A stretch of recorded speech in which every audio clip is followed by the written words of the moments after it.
بسم اللہ الرحمن الرحیم۔ بسم اللہ الرحمن الرحیم۔ الحمد للہ وکفا وسلام علی عبادہ الذین اصطفی، اما بعد۔ عزیز طلبہ،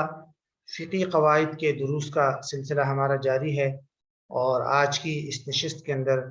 جو ہماری نشست ہے یہ نشست نمبر 64 ہے، اور آج کی نشست کے اندر ہم دو قاعدے پڑھیں گے، ایک قاعدہ نمبر 61 اور دوسرا قاعدہ نمبر 62۔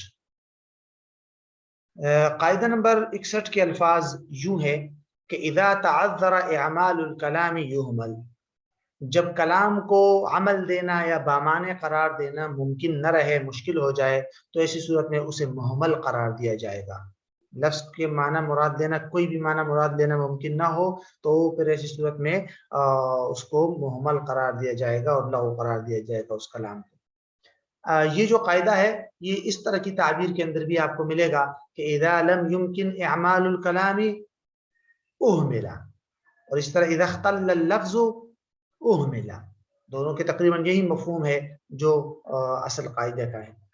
قاعدہ کا مفہوم جو ہے یہ ہے، یہ ہم نے پہلے بھی پڑھا تھا کہ کلام کو لغو ہونے سے بچانے کے لیے اور بامعنی قرار دینے کے لیے بہت سی کوششیں کی جاتی ہے۔ ایک تو یہی کوشش کی جاتی ہے کہ لفظ کے حقیقی معنی مراد لیا جائے، لفظ کے حقیقی معنی ممکن نہ ہو تو اس کی مجازی معنی مراد لیا جائے، مجازی معنی بھی مراد لینا ممکن نہ ہو، یعنی اس لفظ کو بامعنی قرار دینا ممکن ہی نہ رہے، تاکید وغیرہ کے کسی اور چیز مقصد کے لیے بھی اس کو نہ لیا جا سکے، تو اس صورت میں اس کلام کو محمل اور لغو قرار دیا جائے گا، کیونکہ اس کلام کی کوئی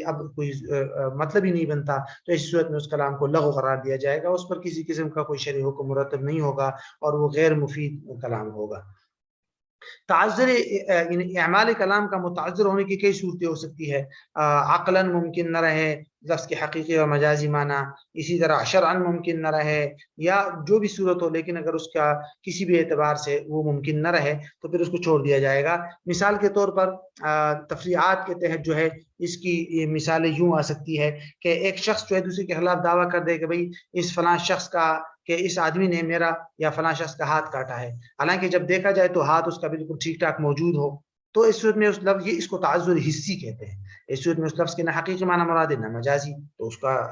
کو رد کر دیا جائے گا اور اس کلام کو لغو قرار دیا جائے گا۔ اسی طرح ایک شخص جو ہے وہ یہ دعویٰ کرتا ہے کہ بھئی میری بہن جو ہے وہ اس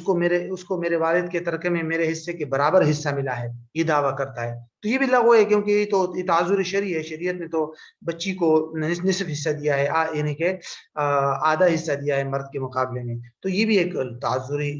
شرعی ہے۔ اسی طرح تعذر لفظی بھی ہوتا ہے کہ ایک لفظ کے اندر کوئی اس کا معنی حقیقی یا مجازی معنی ممکن ہی نہ رہے، تو پھر اس صورت میں بھی اس کلام کو لغو قرار دیا جاتا ہے، اور اس کے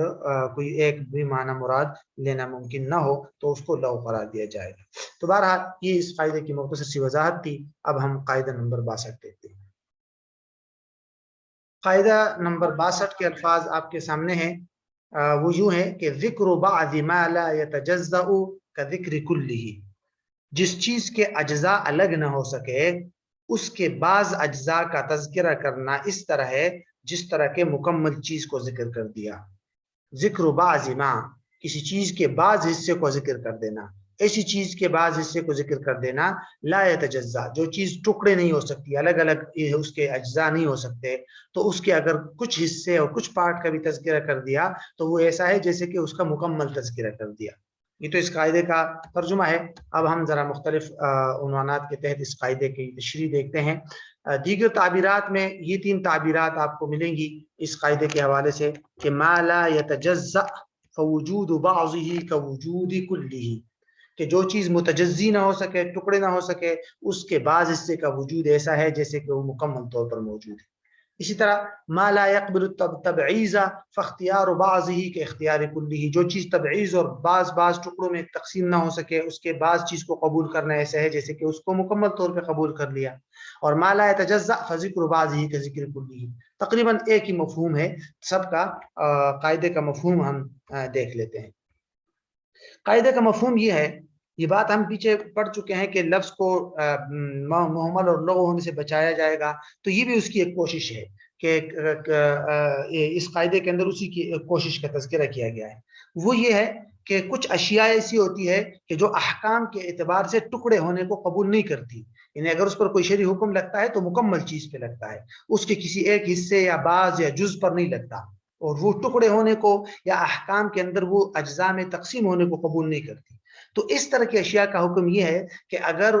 کوئی آدمی اس طرح کی چیز کے بعض حصے کا ذکر کر کے اس پر کوئی حکم لگاتا ہے تو وہ وہاں یہ سمجھا جائے گا کہ بعض حصے پر نہیں حکم لگایا جا رہا بلکہ مکمل چیز پر حکم لگایا جا رہا ہے۔ وجہ ظاہر ہے کہ بھئی وہ چیز اس کے بعض حصے پر آپ حکم لگا ہی نہیں سکتے، تو اب اگر کوئی آدمی اس کے بعض حصے پر حکم لگا رہا ہے تو مطلب یہی ہے کہ وہ مکمل حصے پر حکم لگا رہا ہے۔ مثال کی سمجھ لیجیے، اہم مثالیں تو آگے آ جائے گی کہ طلاق ہے، اب طلاق مکمل عورت کو دی جاتی ہے، یہ تو نہیں ہو سکتا کہ ایک آدمی جو ہے اپنی عورت کی صرف ایک ہاتھ کو طلاق دے دے۔ اب طلاق دینے کا جو حکم ہے وہ مکمل عورت پر لاگو ہوتا ہے، اس کے کسی ایک پارٹ پر تو نہیں ہوتا ہے، کسی ایک عضو پر تو نہیں ہوتا۔ تو یہی وجہ ہے کہ علماء نے لکھا ہے اگر ایک آدمی کہتا ہے کہ میں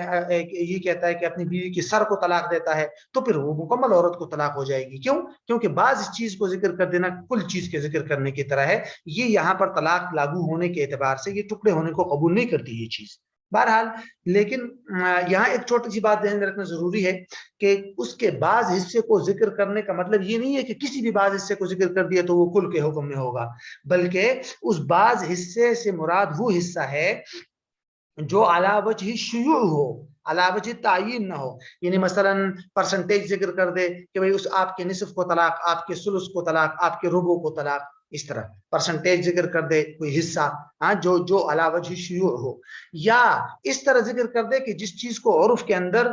مکمل چیز کے لیے مراد لیا جاتا ہو، جیسے سر ہے تو سر کو عمومی طور پر لوگ مکمل جسم کے لیے مراد لیتے ہیں، تو اس طرح کا پارٹ یا اس طرح کا جز ذکر کرے کہ جو علی وجہ شیوع ہو یا عرف کے اندر اس کو مکمل چیز کے لیے مراد لیا جاتا ہو، تو تب ایسی صورت کے اندر وہ مکمل چیز مراد ہوگی۔ قاعدے کی دلیل کے لیے علماء بطور استیناس جو ہے لغت عربی کے اسلوب اور اہل عرب کے استعمال کے قواعد کو مراد لیتے ہیں، کہ جس طرح قرآن مجید کے اندر آپ نے دیکھا ہوگا لفظ رقبہ استعمال ہوتا ہے، اب رقبہ گردن کو کہتے ہیں لیکن اس سے مکمل انسان مراد ہوتا ہے۔ اس طرح جیسے کہ قسم کے اندر آتا ہے کہ بھئی ایک رقبہ آزاد کرنا ہوگا یا فلاں رقبہ آزاد، اب رقبہ وہ جو رقبہ ہے وہ اس سے صرف گردن مراد نہیں، اس سے مکمل غلام مراد ہے، تو اس کا مطلب یہی ہوتا ہے کہ بھئی چونکہ وہاں رقبہ کو عمومی طور پر کل کے معنی میں لیا جاتا ہے تو اس لیے جز کو ذکر کر کے اس کو کل کے معنی میں مراد لیا جائے گا۔ تفریعات اس کی بہت ساری ہے، مثال کے طور پر شفع کی مثال ہے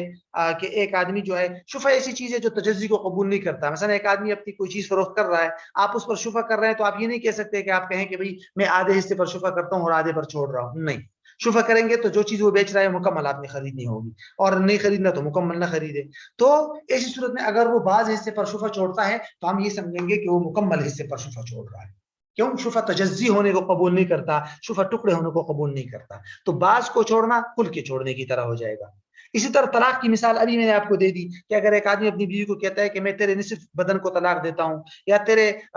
2/3 حصے کو طلاق دیتا ہوں، یا تیرے سر کو طلاق دیتا ہوں، مکمل عورت کو طلاق ہو جائے گی، کیونکہ عورت پر طلاق کے لاگو ہونے کے اعتبار سے اس کا جسم ٹکڑے ہونے کو قبول نہیں کرتا، بلکہ وہ جو ہے وہ مکمل یعنی جز بول کر کل مراد دیا جائے گا۔ اسی طرح قصاص کی مثال ہے، اگر کسی مقتول کا ولی جو ہے وہ قصاص کے بعض حصے کو معاف کر دے اور یا آدھا قصاص معاف کر دے تو ایسی صورت میں بھی